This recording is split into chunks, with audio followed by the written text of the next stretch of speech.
Our next presentation, we've got CallFinder. What you don't hear can hurt you. How reactive QA and coaching are failing contact centers. We've got Laura Noonan, CRO, with CallFinder, and Dan Sorrell, CTO from CallFinder as well. So take it away, guys. Thank you, John.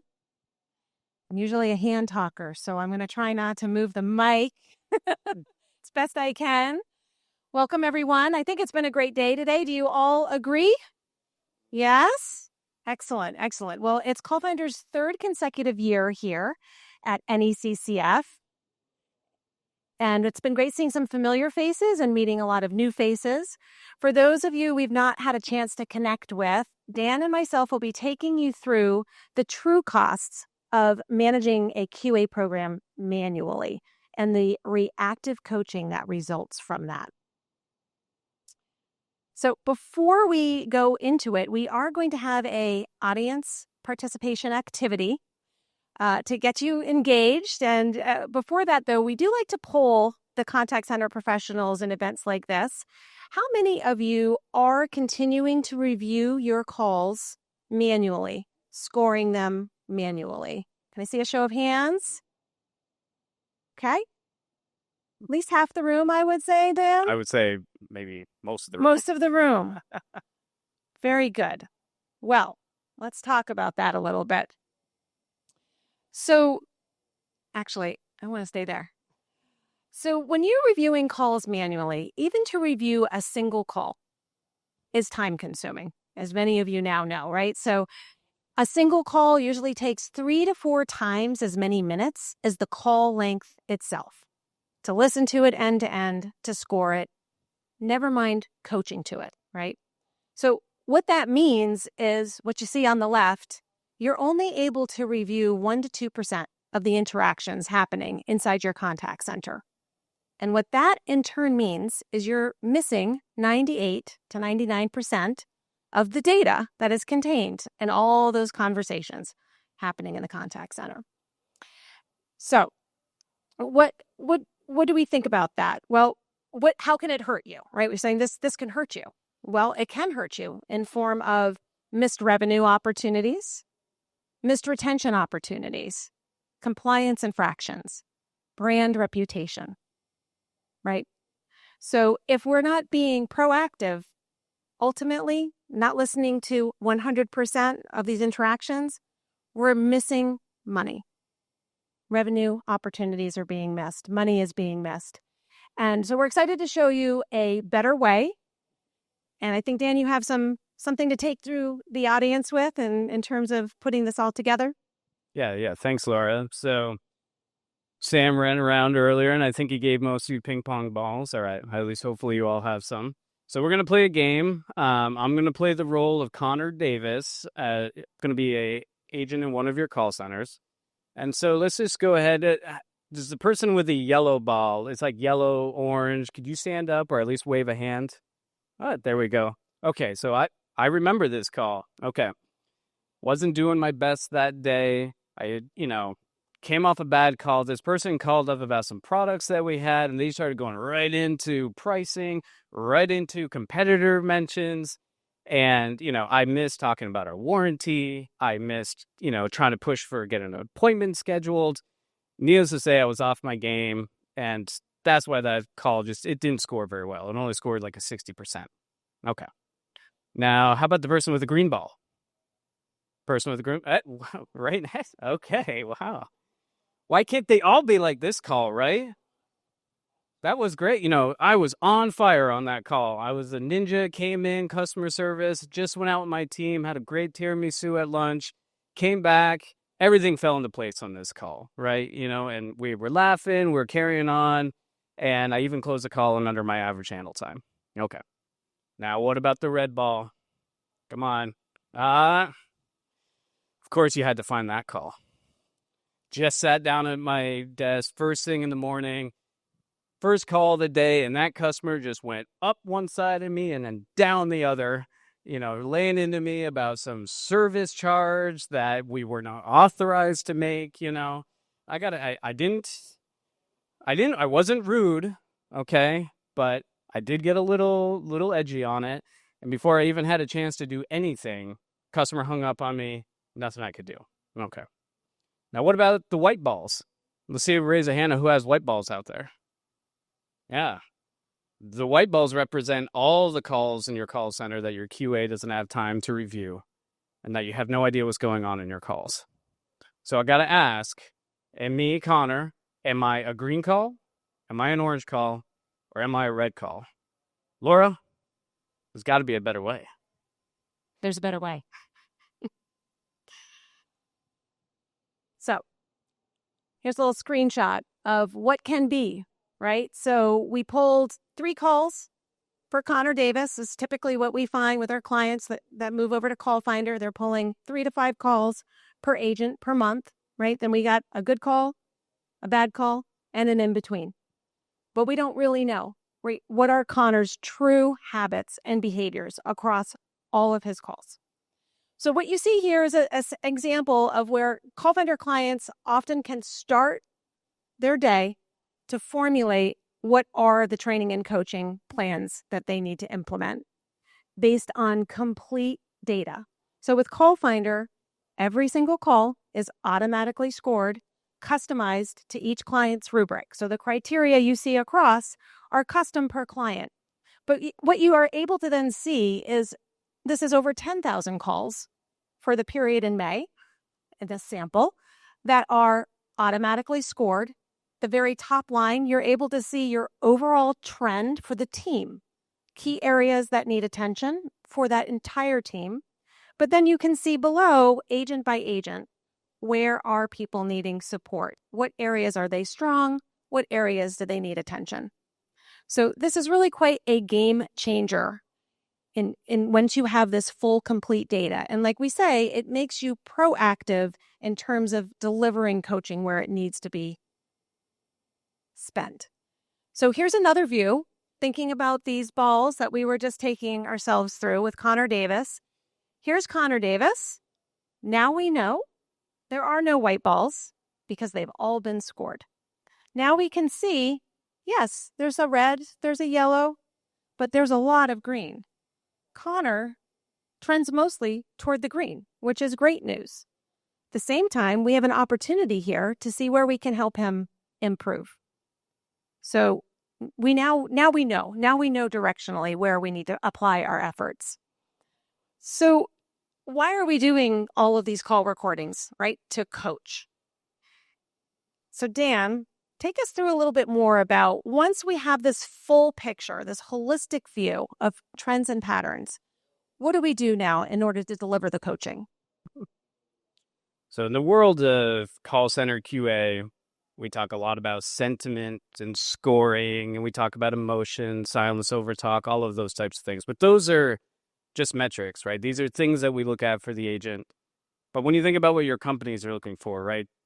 They're looking for higher sales numbers, better CSAT scores, lower churn. That's what senior management really cares about, right? And so technology has been moving incredibly fast over the past few years for call centers. I mean, it's evident walking down that hallway over there. And there's a lot of focus on automation, a lot of focus on lowering average handle times. And there's a lot of different tools on your websites that you have, chatbots to answer a lot of the kind of easier questions, things like that, or, you know, the less hard stuff. But when someone calls your call center, right, that call matters. When they get through and talk to a human, that's an important call. As Laura put it, they're typically a form of currency because a lot of times they represent revenue either gained or lost. Okay, so, and then on top of that, for a lot of you, your agents may be the only humans that ever interact with your customer base. So in a lot of ways, your agents are your brand as well. They represent your company. Okay, so we've got calls are now a form of currency.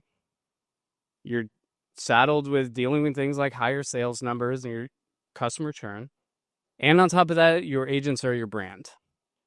That means that coaching and training your agents is absolutely critical to the success of your business. So at CallFinder, we take a different approach to coaching and training. It really comes back to what the goals of your company are. So as here, we're going to pick on Connor again. You can see Connor's doing really good on his CSAT scores, doing great on silence and overtalk, but hurting a little bit on the sales side, right?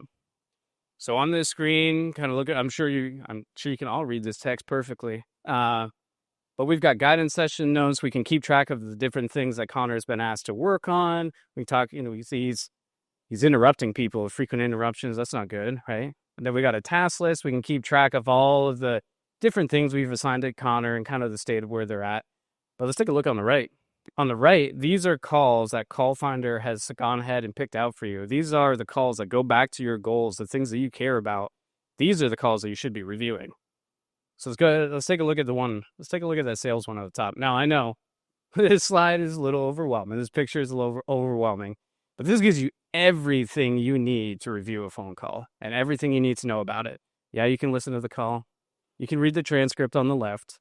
You can see that we have that scoring in the middle. Laura talked about earlier, nothing is templatized. Everything is built specific for you and your business toward your goals. But let's take a look at that right. That right slide view over there, that is the recommendations that CallFinder has come up for you. So let's take a closer look at this. So zoomed in a little bit, we can see that Connor needs some help here. He's not coming up with the key differences on these sales calls. He's missing things like talking about warranties, he's insurance, and specifically, we've even targeted that he's missing the opportunity to make scheduling appointments. That's a very critical role or a component in this process. So as you can see, at this moment, CallFinder has found the right call to coach, delivered the right information to your agent for them to review. But I lost my slides. I'll keep going. So right information. And so at this point, you have options. You can just send this to Connor. You could say, hey, go ahead, have at it, review the call. You can modify it. You could say, you know what, I'm going to tweak it a little bit. I'm going to attach some of my training materials to it. Or you could say, you know what, I'm smarter than AI. I know what's best for Connor. And then you can go ahead and put in what you need to and send it along to him. It really doesn't matter what you choose. CallFinder learns from it. And we grow from it, and then that goes into the next recommendations that we're going to give to Connor. Okay. So what we found from analyzing phone calls over all these years is just like analyzing phone calls, no two coaching or training opportunities are the same. Every company that we work with deals in different ways of training and coaching. Sometimes it's you just send it to them. Sometimes it's a one-on-one. Sometimes there could be 2, 3. I think we even have one client that is like 4 people have to review the call before it goes to the agent. Or if you don't even send it to the agent at all. And so what we find is just like analyzing the phone calls, we built CallFinder to work with your coaching or with your training. You don't need to change for us. You don't need to uproot for us. But you may ask us from time to time, well, what should I be looking at? What should I be training on? What should I be doing? This, yet again, is another spot where CallFinder comes in. Our expert speech analytics analysts, are always there to help and to guide you through this. And this comes from, we've been in business, we've been analyzing calls for well over 10 years at this point. We work with contact centers of different sizes, different shapes. We work with, help me out, financial collections. We work with healthcare. Of all different sizes, 5, 10 agents all the way up to 500, 600 agents. So I know, it all sounds too good to be true, right? But I got to ask, Laura, does it work? Yes, it works. It works really well. And sticking with the theme of every conversation, imagining every conversation is a form of currency, right? It is the face of your company. It's sometimes as Dan said, the only interaction these agents are having with customers might be the only interaction they ever have with the brand. So every interaction really is critical. So one client we've been supporting for many years, and close to 7 years now, is Kohler, very recognizable name. We support them specifically with a bathtub product that they offer. And with CallFinder, they've had some tremendous results. They were very focused on their training programs and tying behaviors to the training programs. So as you can see, some pretty impressive results. Ultimately, For Kohler, when their agents are talking to callers, their mission is to schedule them for an in-home consultation and set an appointment.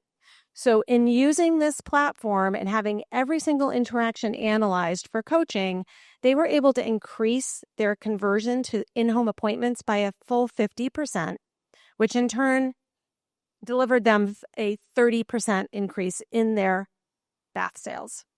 So as Neil shared with us, they found a very specific phrase was critical in this increase in set rates of, again, a little bit of this empathy. I'm sorry that you're going through these challenges. I think you did the right thing by calling us. That simple phrase right there had a huge impact. They were able to isolate and roll that out to their entire team. He also added, our brand image in the marketplace is really important to us. It's something we constantly analyze and look at. So that's one story on the theme. And another one, again, conversations being currency. Methodist Health System's also another client that we've been supporting. They're a hospital system in Texas. They're very focused on taking their manual QA process out of their collections team and automating it. So again, impressive results. They achieved a 25% increase in their kept payments and ultimately started collecting $150,000 more a month. And Mitch Taylor, he really attributed a lot of that to the fact that they used CallFinder to help their agents focus on empathy. Because in this case, they're collecting from their patients. And the Methodist brand is important to them, and their care of their patients in clinic all the way to payment is very, very important to them. So tremendous results. I didn't start my watch, so I don't know what the time check is. You got about 3 or 4 minutes. Okay, perfect. So we have a short wrap up and actually a few things more about CallFinder. So CallFinder has been designed to be platform agnostic. So it does not disrupt any of your existing systems. We simply work from a copy of the recorded interaction post-call, usually through a simple API connection. So any platform is workable for us. No changes made on anyone's infrastructure client side. The other surprising thing people have a hard time believing, but it is true, is this is not a project. This gets spun up in about 4 to 6 weeks. There is no IT burden on the client side because we take on that work. And every one of our clients, as I said, it's very highly customized because every contact center is truly different. So every CallFinder client is assigned an analyst for the life of the account. And they also get the benefit of all the best practices that we've collected through each of the respective industries that we support. And it's a truly good experience from the beginning all the way through because these contact centers are always facing changes. So the software needs to be nimble and dynamic for the life of the use of it. So we were going to invite one of our senior analysts up front with us. I guess we'll share the mic, Sam Peterson, to help us field any questions that folks might have. And we really do encourage the questions. I know we've not been able to meet with everyone yet today. So thank you very much. Let's hear some questions. How does CallFinder fit into the scheme of things? Do you bolt it onto the CRM? Do you build it? How does it work? Is it a cloud-based? Great question. So it is completely cloud-based.